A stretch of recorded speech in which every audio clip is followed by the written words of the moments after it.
Hey, hello everybody. This is Harold with Jackson Appliance Repair.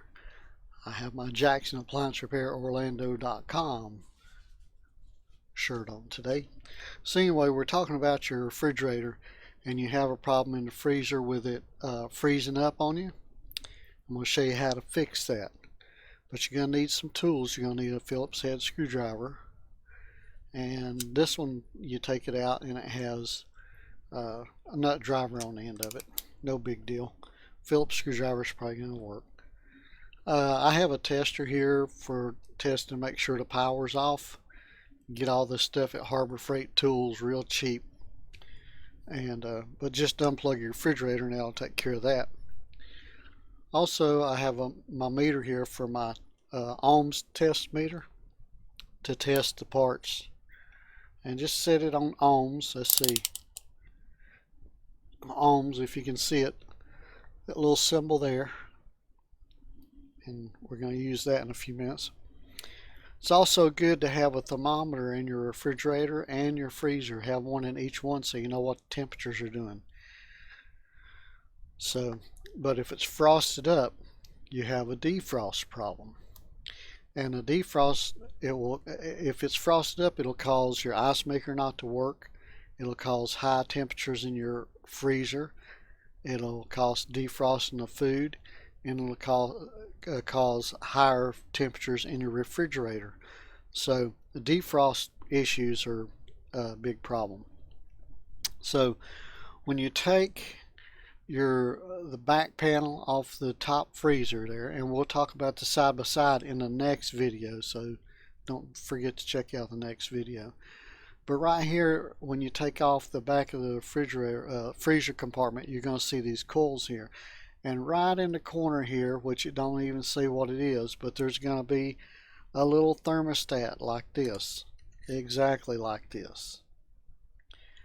And what happens a lot of times, it'll freeze and it'll separate here, or it'll just short out and quit working.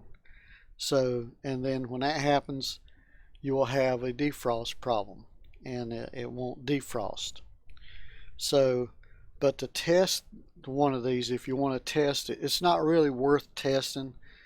To be honest with you, you can order it off of eBay or Amazon for like $5 and just go ahead, and you've done all that work, go ahead and change it. But if you want to check it, you just take and put one lead on each of the on your ohms meter here.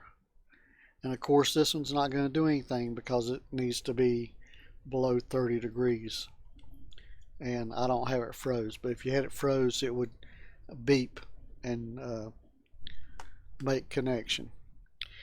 So that is what most repair guys are going to do when they come to your house to repair your refrigerator, and it's a very simple thing. You just take and locate the thermostat, get the wires to where you can see them good, and you can cut one at a time, and then you just connect this one. It'll probably come with 2 wire nuts. If not, you need to have some little small wire nuts. Twist the wires together. Make sure the colors don't matter, because yours is probably going to have 2 orange wires. So the thermostat here has orange and white wire. So just go ahead and connect these up, put wire nuts on them. You can tape them up if you want to, it's not a big deal. And then it's got a little clip on it right here to clip it right back to the coil in the back of the freezer.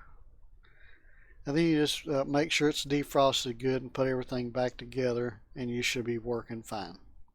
So this is Harold with Jackson Appliance Repair Orlando.com, and I hope this video was helpful to you. If it was, give me a thumbs up and subscribe to the channel below, and make comments and questions below, and I'll have another video for you soon.